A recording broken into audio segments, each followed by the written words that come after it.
Hello, buddy. Welcome back to the 10 Minute Score channel. I'm your host, Jeffrey 10 Man Taylor. Today I'm reacting to my third and final Scary Storyteller channel, and it's Night Time Spooks. And the video that I'm going to be reacting to is 5 true Halloween horror stories. Hence why I'm wearing my Fierce Warrior mask. So without further ado, I'm going to turn these lights off, move the camera up here for you guys, and let's get this reaction on the road and in the bag, shall we? Okie dokie, here we go.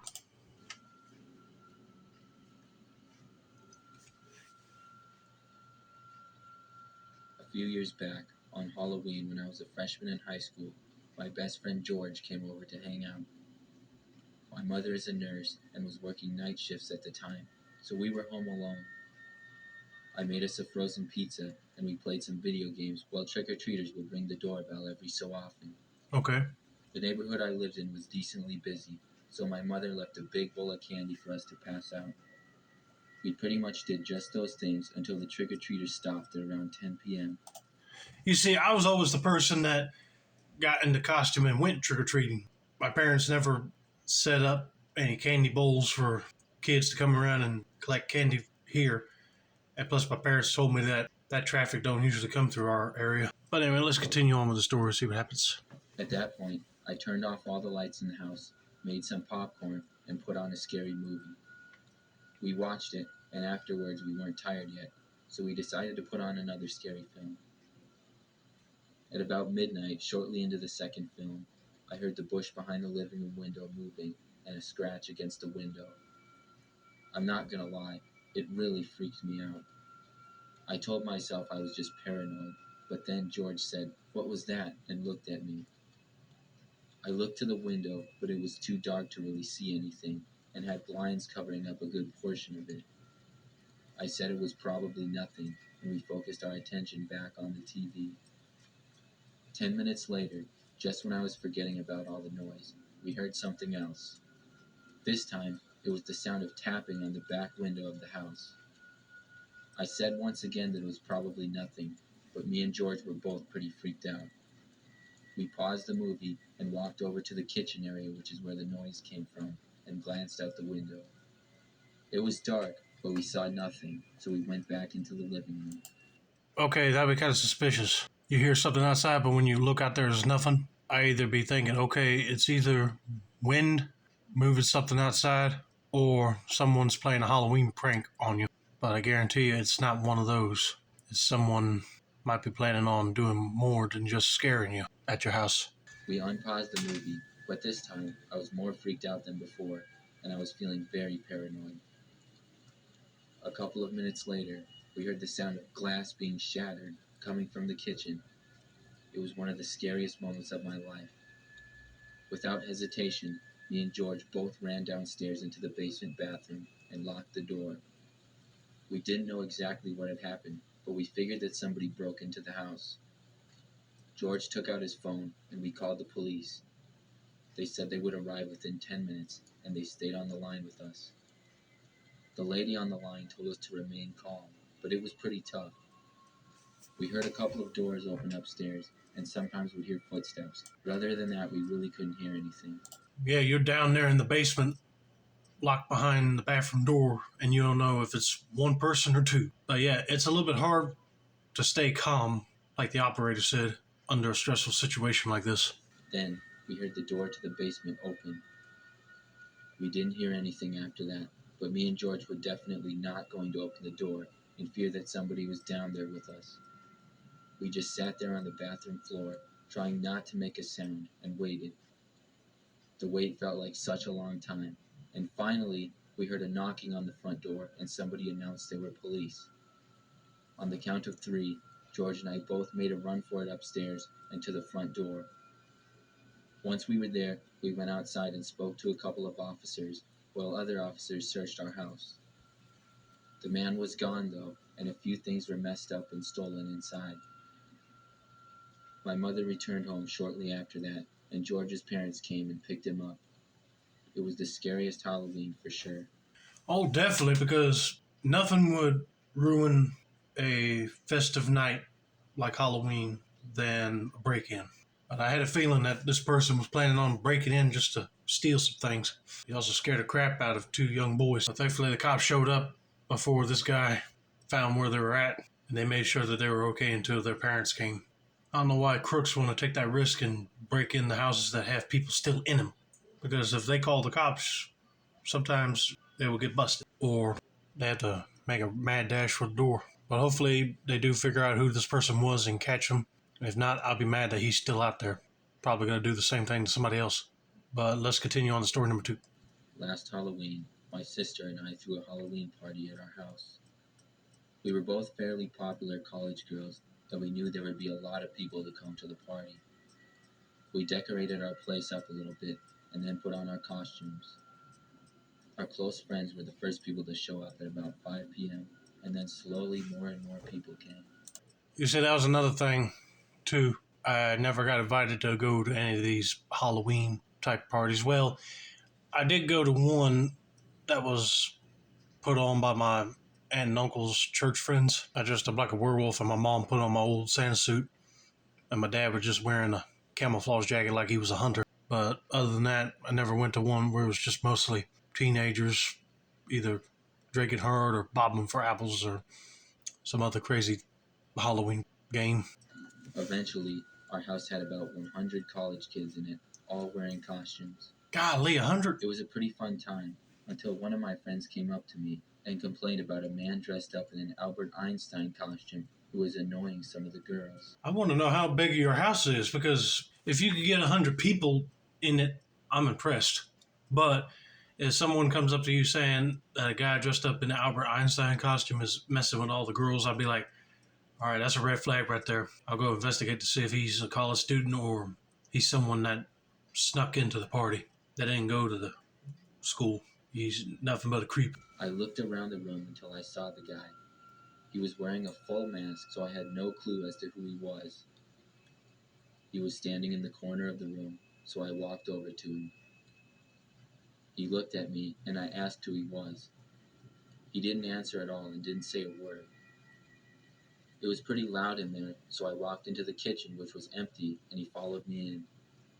I told him some people were complaining about him and asked him again who he was. He still just stood there and didn't say anything. Then I told him he should leave. I wasn't sure if it was one of my friends trying to be funny or just a random kid. Then he started to approach me and got very close. I felt uncomfortable and I left the room to get my friend Jack. I told him about the guy and asked if he knew who he was. Jack said he didn't know him at all. We both went back to see if we could find the Einstein guy, but he seemed to be gone. We looked around a little bit, but didn't see him anywhere, so we figured he left, and I was very relieved. The rest of the party was pretty fun, and people started to leave at about 1 o'clock in the morning. I was pretty tired at that point, and before long, it was just my sister, me, and a few of our close friends at the house. We hung out for a little while, and then I went upstairs to go to bed. I got ready for bed, and then turned out the light and got under the covers. I closed my eyes and was starting to drift off to sleep when I heard my closet door open. I opened my eyes and looked in the direction of my closet. I saw the guy in the Albert Einstein mask coming out of the closet and walking towards me.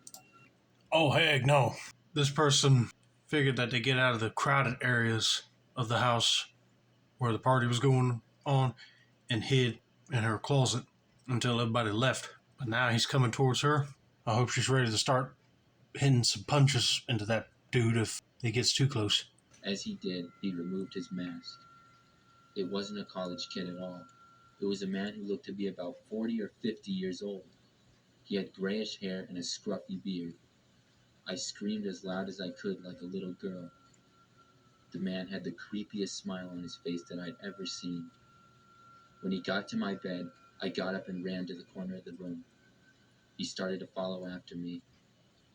I heard my friends coming upstairs at that point. Thankfully, they were still at my house. My friends Jack and Ben ran to the man and pulled him away from me. There was a little bit of a struggle, but they were both easily able to overpower him. They ended up holding him there until the police came. A short while later, the man was arrested. I'm lucky that my friends were still there to help me that night. Yeah, you should be thankful they were there, because if they weren't, you would have been a mercy to this old 40 or 50-year-old creep. He probably would have ended up sexually assaulting you. But I'm just glad that they were able to overpower this dude and hold him down until the cops show up and arrest him, because that's just wrong that he would sneak into a college party trying to hit on girls and then decide to go after this one after all the other people left. Like he was mad for getting told to cut out whatever they're doing or to leave. That is definitely a close call moment. This story took place 2 years ago. Okay. It was Halloween evening at about 6 or 7 p.m., and I was at my house watching TV. As I went to the kitchen to get some food, I noticed a man dressed up with one of those horse head masks on, walking up my driveway. I live a little bit out in the country, and the houses are pretty far apart. Because of this, I have never received a single trick-or-treater the entire 5 years I've been living here, so this really surprised me. In fact, I didn't have any candy in the house at all, because I wasn't expecting anybody. I looked around my kitchen to see if maybe I had something I could give the kid, but I saw nothing. I felt bad, and I decided to just go tell him that I was sorry, but I didn't have anything to give him. As I walked towards my front door, I heard the knob start to turn. It jiggled a bit, and then I heard pressure against the door, as if whoever was there was trying to enter my house. Then I heard him walk away, and I saw him from the window walking through my yard to the side of my house. Then I'll be open up a window and be like, "Hey, I don't have any candy. I'm sorry, but you need to leave. Why are you walking around my house?" But I tell you right there, they're not there for candy. They were there to try to break in and grab you, to kidnap you, or steal something of value from you. You never know. He no longer seemed like some innocent trick-or-treater. Now I was a little bit concerned. I stepped out of the house and looked around, but he was gone to the side where I couldn't see him. I went back inside and made sure that all of my windows and doors were locked. Then I looked out of some of the windows, but I didn't see anything. After that, I went back to watching TV, but was ready to call the police if I needed to. A few hours went by, and nothing happened. Then at about 10 p.m., there was a single doorbell ring at my front door. I slowly walked over to it and looked out the window, but nobody was there. I was beginning to get annoyed, and I opened the door and shouted that if there was any more of this nonsense, I would call the police. Thankfully, nothing else happened for the rest of the night. However, when I woke up the next morning, I looked out my window, and I saw that hanging on a tree branch directly facing my bedroom was the horse face mask that the person had been wearing the night before. Oh, that's a little creepy. That's almost like an intimidating fear trick. Almost like giving you a message that they were still watching. But now it's going to be more harder to identify those people since they took the mask off and you didn't see them what they look like. That'd be creepy to see near your window. It was a pretty creepy thing to see. I used to go trick-or-treating with my siblings or my friends every year when I was little. One year, when I was probably about 6 or 7 years old, we got dressed in our costumes and went outside to start trick-or-treating.